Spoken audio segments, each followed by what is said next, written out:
This is a killer song and you're going to love playing along with this one. I'm going to give you as many of the parts as I can. The Foo Fighters, particularly this kind of era of stuff, there's a lot of layering going on. There's some really intricate little kind of parts that weave together really nicely. So I'm going to try and take you through as many of them as I can, but there are definitely going to be overdubs that I'm going to miss. If you really want to get further into the tune, I recommend heavy listening. So let's get to some close-ups. Check out how to play this bad boy. So let's start off with the chords for the intro. We've got third finger on the 10th fret of the 4th string, second finger on the 9th fret of the 3rd string, little finger on the 10th fret of the 2nd string, and first finger stretching back to the 7th fret on the thinner string. And we're going to play strings 5, 4, 3, 2, 1, 2, 3, 4. So straight up and back starting on the 5th string. Then we're going to play the open 5th string again. Then first finger's going to come round and play the 7th fret of the thickest string, which is a little bit of a stretchy thing. Maybe it's not particularly terrible. So, okay, open 5th string, 7th fret of the thickest string. Now after that, that'll be a down pick, almost certainly with that. Then you're going to do a little up pick, playing the middle 2 strings, so that the rest of the fingers are staying where they were. So it's the 9th and the 10th fret on the middle 2 strings. Just a little kind of up brush.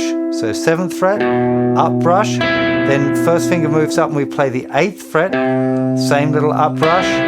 Open A. And then the up brush again. Then first finger's going down on the 9th fret on the and after 4. Okay, so it's really important you get the rhythm of that because it feels a little displaced. Hear the rhythm? 1 and 2 and 3 and 4 and 1 and 2 and 3 and 4 and. Okay, picking wise I'm using downs, up, down, down, up, down, up, down, up, down. Okay, that feels a little bit weird to be picking in that way, but I think that's what works best for this lick. Okay, one more time.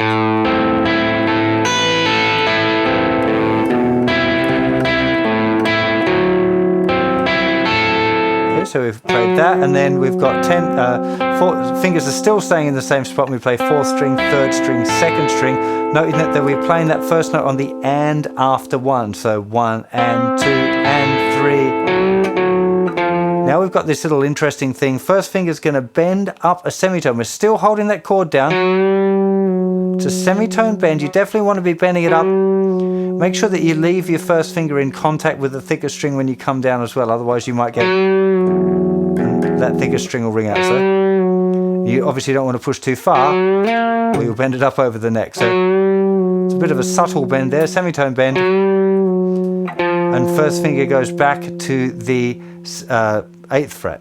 Let's just play it through to that point. So we got this 1 and 2 and 3 and 4 and 1 and 2 and 3 and 4 and 1 and 2 and 3 and 4 and 1 and 2 and 3 and 4 and. Okay, just added on that last little bit of chord. It's really important to note that the little bend there, that's starting on the and after 3. So you have this 1 and 2 and 3 and 4 and 4 and. Okay, then the next little part of the chord there, which is the same as the intro but with the open thinner string, is also starting on the and. 1 and 2 and 3 and 4 and. Okay, so the whole riff through 3, 4, 1 and 2 and 3 and 4 and 1 and 2 and 3 and 4 and 1 and 2 and 3 and 4 and 1 and 2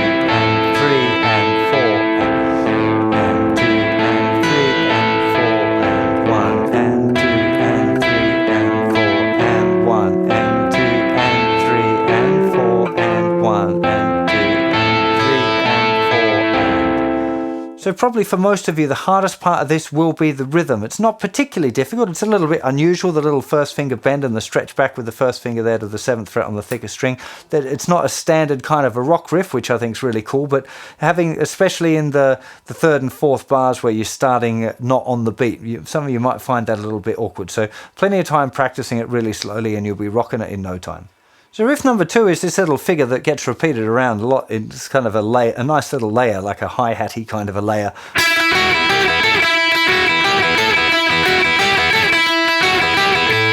Really cool little idea here. We've got the open thinner string ringing all of the way through, and this kind of line going on the second string.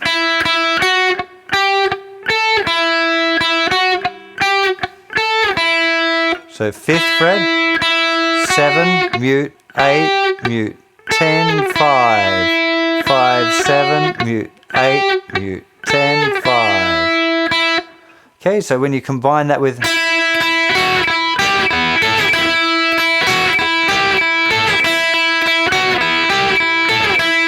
now, I've seen a few videos of Dave playing it, and it's sometimes kind of sloppy in a really nice way. I don't mean it like he can't play, because he's an incredible guitar player, but it's got a nice kind of looseness about the way it's played, that it's not quite as tight as that. These little bits where the notes aren't quite ringing out in between. Here, there, having that muted note. Having that push back to that note. You know, it's just really nice. Have a listen to it. It's not the main part of the tune, but definitely one that you'd want to be playing. You'd probably just play it a couple of times if you were doing it in a one guitar scenario, but probably if you're playing this sort of Foo Fighters song in a band, there's going to be one guy playing that part and another one playing the major lines. I should mention, actually, there's one other one that another, is his name Chris? The other guitar player in the Foo Fighters, and it's Pat. I think it's Chris. Sure, someone will tell me if I've got that wrong, but I think that I saw him play it on a live like this.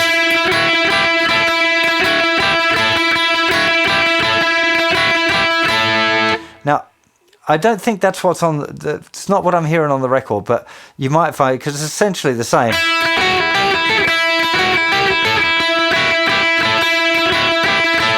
It's not quite the same, but anyway, that's another option, is holding the E note with this one in the third finger on the playing the 5th fret of the 2nd string rather than the open string, and then playing the line.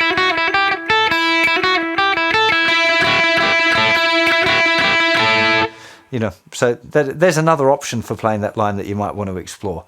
So I've just changed the camera a little bit. It was at a funny angle, looked kind of weird to me. Anyway, so we're into the verse. I'm going to show you 2 guitar parts at least. I think there might be a 3rd and possibly even a 4th on the original recording, but we're just going to be dealing with 2 for now. The first one is what I'm pretty sure Dave's playing. I've seen some videos where he's talked about the song, and it's kind of live stuff, where acoustic things where you can see what he's playing. It's not what I would have first thought by just listening, so it's only through video research that I've got these bits. So it appears that he's playing this for the verses.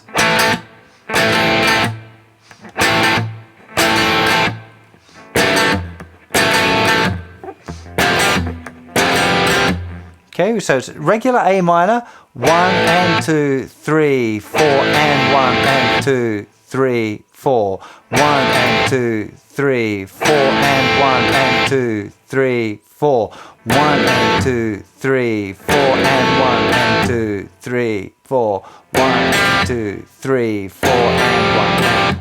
Okay, so that pattern, rhythmic pattern, down, up, 3, down, up, 2, 3, 4, 1 and 2, 3, 4, and 1 and 2, 3, 4, down, up, 2, 3, down, up, 2, 3, 4, down, up, 2, 3, 4, and 1 and 2, 3, 4. Okay, hands moving quite consistently, definitely for Dave. That's one of his trademark things, is that continuous motion. I guess it comes from being a drummer. So he's using an A minor chord for the first 4 bars. Then he goes to an F sharp minor. Now, he's using his 2nd finger on the note F sharp on the thicker string, 2nd fret, muting the 5th string. 3rd and 4th fingers are going down in the 2nd fret of the middle 2 strings there. And he's just playing those notes. Now, on the record, to me, when I hear it, it sounds like D with an F sharp bass, which would be more commonly played like that. But you can hear, I saw it first and now I've heard it, but I'm pretty sure I can hear that note in there in the mix of guitars. It makes for a bit of clash, but in a really cool kind of a way. So he's playing that, which I'd still tend to call it a D with an F sharp bass, although it's got this kind of funny add 9 in there as well. It's probably technically more like an F sharp minor 7. But anyway, so it does that for 2 bars, and it goes to this really nice F add 9. So this is just like a regular F power chord, but leaving the open G string ringing out. Now you want to make sure you don't get the B in there as well, the B and the E string, the thinnest 2 strings. They won't sound cool. So when you're doing the down, up, you really want to be picking from the G. That's going to be a really important part of that. So again, A minor, and again, F sharp minor, F add 9. You hear I just clipped the B just a tiny bit there. Now also noting the palm mute in there, so I'm doing down, up, mute. Okay, the palm's sitting there touching those strings because you want it to be nice and tight and quiet in between those chords. You don't want it ringing out all funny, okay? So down, up, 2, 3, down, up, up. You're letting that one ring, so down, up, and then the mute.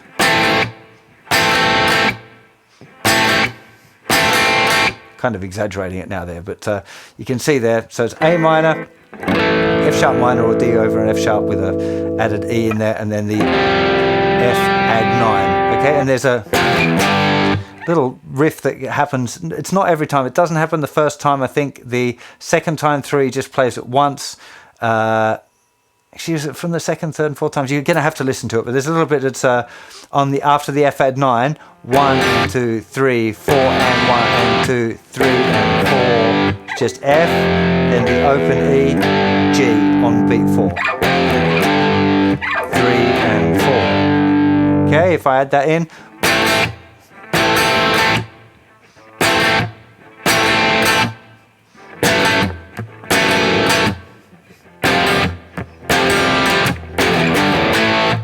okay, so it's just that little into the next section there. So that's one guitar part. Now there's another guitar part playing, I think it's still the A minor, but definitely on the D, I'm hearing this chord grip in there, okay, which is a D with an F sharp bass. Second finger playing second fret of the thicker string, muting the fifth string, open D, third finger second fret on the third string, little finger playing third fret on the second string, muting the thinner string. It's a D with an F sharp bass. I think the F add 9 stays the same each time. A minor, D with an F sharp bass, F add 9, A minor, and again, D with an F sharp bass, F add 9. Now there's a third part there which comes in, which is your eighth note.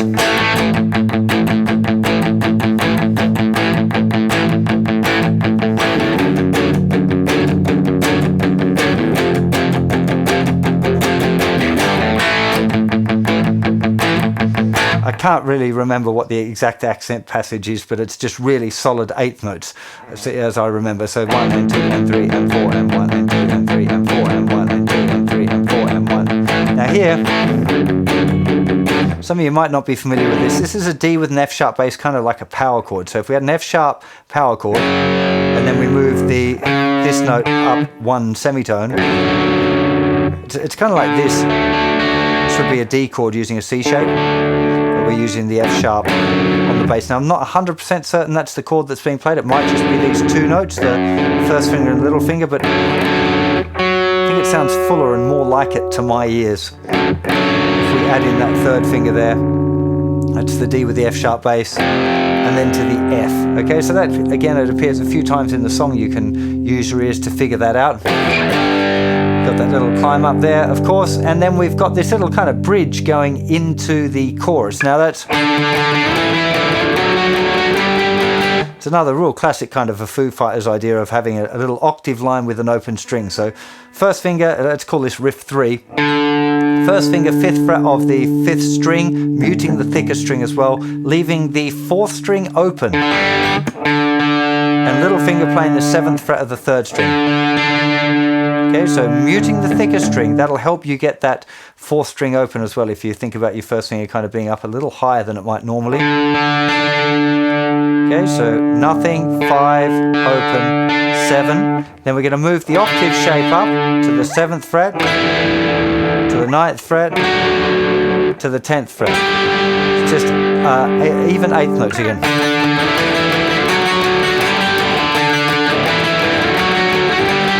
Now I find that I want to lift my first finger up. I'm not exactly sure why I'm doing that.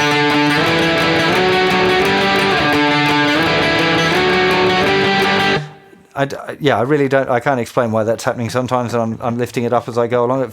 It does feel like I'm getting a more solid connection with the note, but I've got no idea if that's going to help you play it. I guess you want to try it and just see what's going on, really, and might work for you, might not. So into the chorus now. The chorus is kind of interesting here because it's using the same chord grips and the same pattern of the bass line as the intro, but with this real dirty sound, which at first I thought, you know, surely it can't be that, but really if the more I listen to it, the more I can hear that chord being played with the dirty sound over and over again. Sounds like it's strummed, so you end up with this.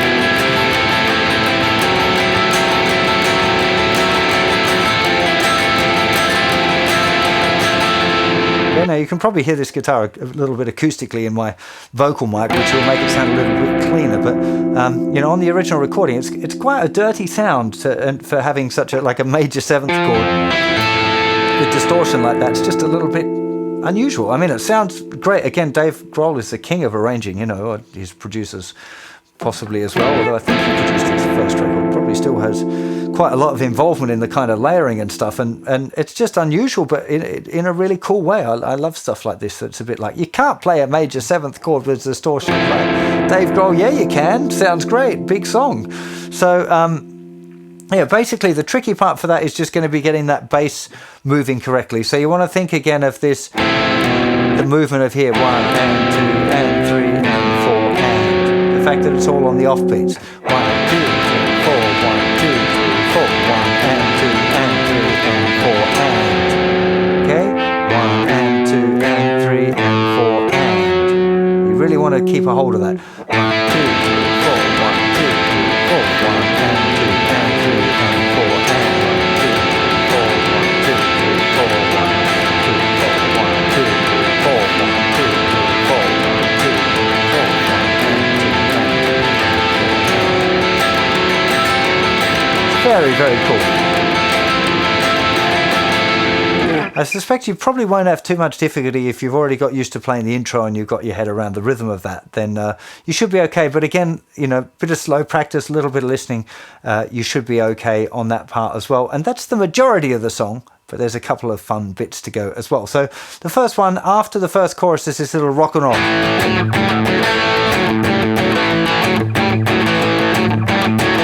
Love that. It's very kind of AC/DC to me. You know, when they say the blues had a baby and they called it rock and roll, you know, that's where it's coming from, man. This is a standard kind of 12-bar blues line. So first finger's in the second fret of the 4th string. Third finger goes down in the, and that's with the open A, I should mention as well. Third finger goes down in the 4th fret. The 4th string still, then slides up, I think slides up, when you could use the little finger, but I'm pretty sure it's going to be slid up, and then back.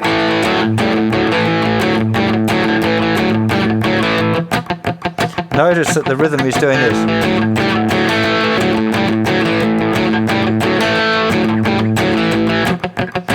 So it's keeping it real simple, and that's a really important part of this kind of groove.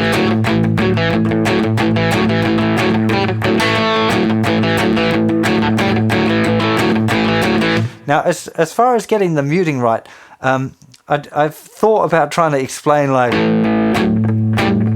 because they're muted, note, mute, note, mute, note, mute, and then that last one sometimes you're grabbing the 3rd string as well.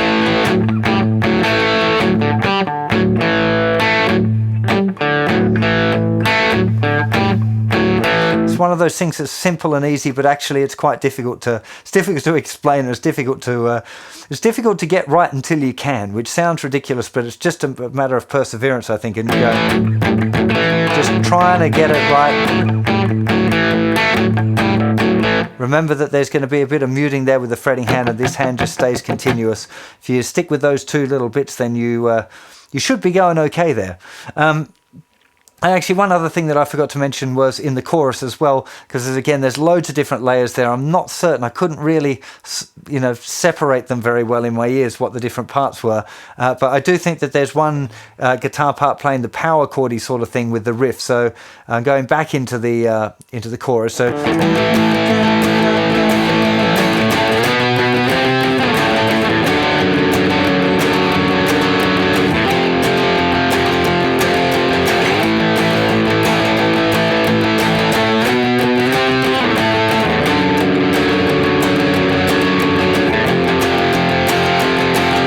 So the bridge is based on this kind of,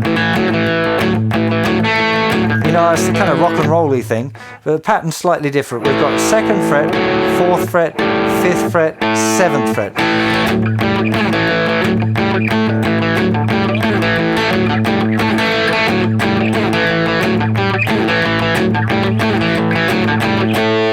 Okay, it does that, I think it's 8 times, and then we go into a new one.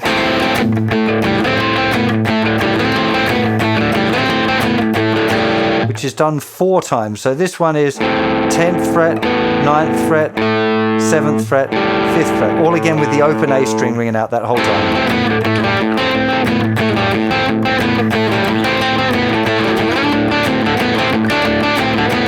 Now there's another new one. 12, 10, 9, 10.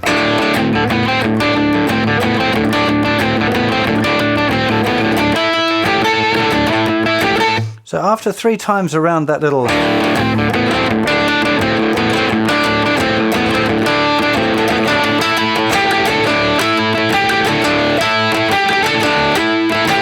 it's kind of matching in with the and you line.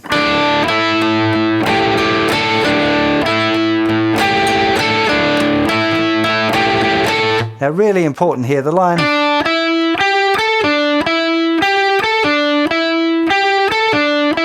down, down, up, up, down, down, up, and 3, 4, and 1, and 2, 3, 4, and 1, and 2, 3, 4, and 1, and 2. That's the count. But you've got with the open A string ringing out as well, particularly on the 3rd string. Tip of the 1st finger is going to have to be muting that 4th string, okay?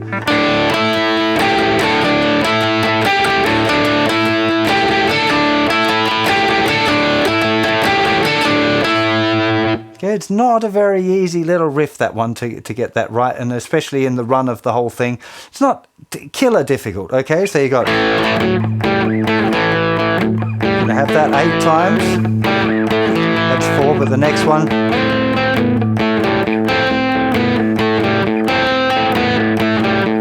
Now the next one...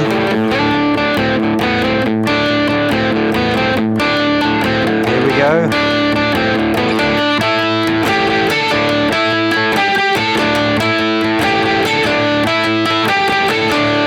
There's a whole bunch of different layers going on there, flangey guitars, strumming chords, and some 8th note pumping and all sorts of stuff that builds up really big at that point.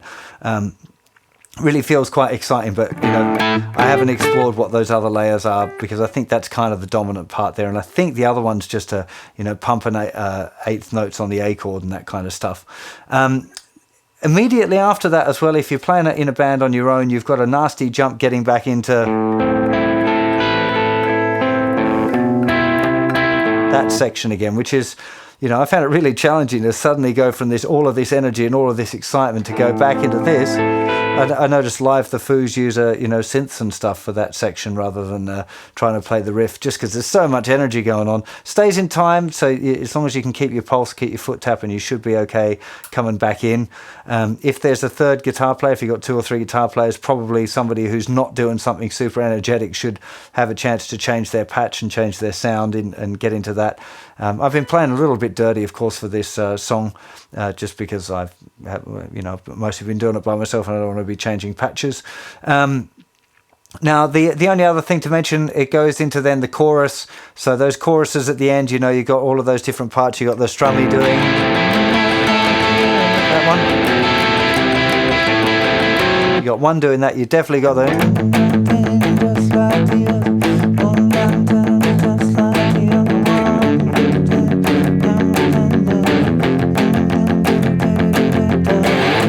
is probably.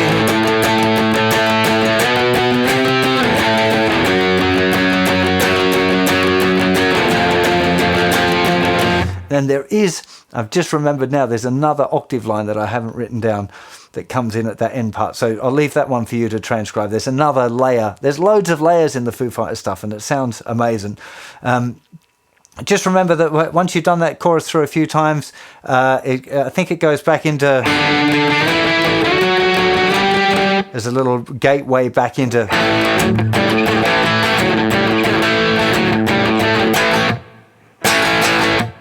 Can't remember the rhythm now.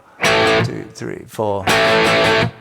It's 4 strums, but I can't remember where they come on the beat. I'd need the rest of the track there with me. But anyway, you can listen out for those stops at the end and the way it works. Again, it's just a case of listening to it for that sort of stuff. You can write it down if you want, but it's a lot easier and better, I think, in a lot of ways to learn stuff by ear. I'm sure you're going to love playing along with this Foo Fighters song. It's really, I love it. It's just so much fun just jamming along with the original recording. Such a big sounding track as well. You know, I'm on a bit of a Foo Fighters binge at the moment. It's my daughter's favourite band. She's only 2, but on the way to nursery in the car, she always asks for the pink music. And I don't know why the Foo Fighters is what she calls the pink music, but if I put anything else on, she really kicks off. It's got to be the Foo Fighters. She particularly seems to like the song Halo, so I'm going to get my teeth stuck into that one next, I think. But this one's a really, really great Foo Fighters songs for checking out the layer, you know, the way that the guitars are layered up. It's, you know, they're really, I'm assuming it's Dave Grohl. It could be producers and the other members of the band as well, but you know, the layering is just absolutely superb. The way the different sounds work together and the combinations of dirty sounds, and sometimes it's just sounds that just shouldn't work so well together, but they really do. You know, it's you know, incredible stuff, incredible band, and I really hope you dig on this tune. There'll be more Foos coming up for sure. Do please subscribe to my channel if you dig what I do. I really appreciate your support. It does make a big difference hitting that subscribe button and giving me a thumbs up for it. Do check out the website as well, where there'll be loads of related lesson links and all of that kind of stuff. There's loads of exciting things going over on the website if you haven't checked it out. A lot of big updates last year, some really exciting features about to drop as well, so get over there and register. It's still free, and you might find some exciting things coming up shortly. So I'll see you for plenty more lessons very soon. You take care of yourselves. Bye bye.